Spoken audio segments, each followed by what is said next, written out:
Le Grand Matin Sud Radio. Info, vérité. Bonjour Véronique. Bonjour à tous. Alors, ces gilets jaunes, hier, leur place était-elle sur les Champs-Élysées ? Ils se sont invités sur les champs en marge du défilé militaire. Résultat, des heurts avec la police, une fête nationale perturbée. Question, avaient-ils leur place à cet endroit pour se faire entendre à cet endroit-là ? C'est la question que nous posons aux auditeurs. Aidez-nous à déjà nous faire une opinion, Véronique. Oui, les gilets jaunes avaient prévu de venir sur les Champs-Élysées. Objectif, montrer qu'ils existent toujours, siffler et huer le président de la République. Mission réussie, mais ils ont montré aussi le pire de leur visage. Troubler la fête, troubler l'unité de la nation, sans afficher de revendications sociales ou politiques, à part Macron démission. Je pense qu'ils n'étaient pas à leur place sur les Champs-Élysées. Il ne faut pas oublier qu'on rendait hommage aux soldats blessés de guerre qui défilaient. Ils auraient dû respecter le caractère sacré de notre 14 juillet. Eh oui, Véronique, mais Jérôme Rodriguez, l'un des leaders, figure historique des Gilets jaunes qui a été arrêté hier, a dit qu'il était simplement venu assister au défilé militaire comme n'importe quel Français. Jérôme Rodriguez était sûrement très heureux d'assister au défilé, mais il était présent dès 7h du matin pour un défilé qui commence à 10h30. Bon, alors pourquoi pas ? Et il n'était pas tout seul sur zone. Il y avait deux autres leaders des Gilets jaunes, Éric Drouet et Maxime Nicole.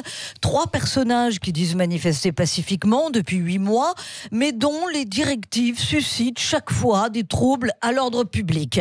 Avait-il le droit de manifester ? Non. Pas de manifestation déclarée hier pour le 14 juillet. C'était une manifestation illicite donc. Avait-il le droit d'être sur les Champs-Élysées pour voir passer les chars et les soldats ?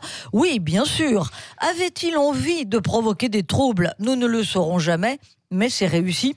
Qu'ont fait les forces de l'ordre ? Ils les ont arrêtés arbitrairement, diront certains, mis en garde à vue, puis relâchés, car pas d'infraction pénale, puisqu'on ne peut pas prouver leur intention de mettre le bazar, pardonnez-moi l'expression.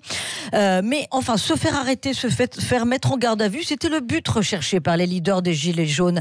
Médiatiquement, continuer à exister et désigner leur bourreau, Christophe Castaner.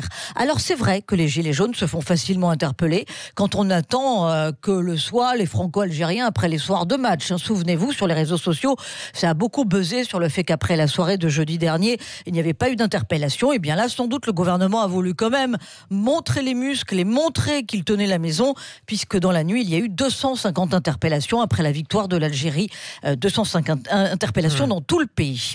Alors, cela dit, Véronique, sur les Champs-Élysées, les heurts, en grande partie, ne sont pas imputables seulement aux Gilets jaunes. Oui, c'est vrai. Arrivée des Black Blocs et d'individus cagoulés, membres d'extrême gauche, mais il y avait des ultra jaunes, vous savez, ce qu'on appelle les ultra jaunes, c'est-à-dire ces gilets jaunes qui se sont très très radicalisés. Alors les gilets jaunes qui étaient là, dépotrominés hier matin, ne sont pas responsables effectivement de la violence d'hier après-midi, mais ils ont suscité des tensions, ils ont suscité de l'agitation pour dire on est toujours là. Ils ont raison de dire que les questions sur le pouvoir d'achat ne sont pas résolues. Ils ont raison d'interpeller le gouvernement et de dire qu'ils sont choqués par François de Rugy avec ses homards, puisque c'est les pancartes qu'on voyait hier. On veut des homards et on veut du pinard.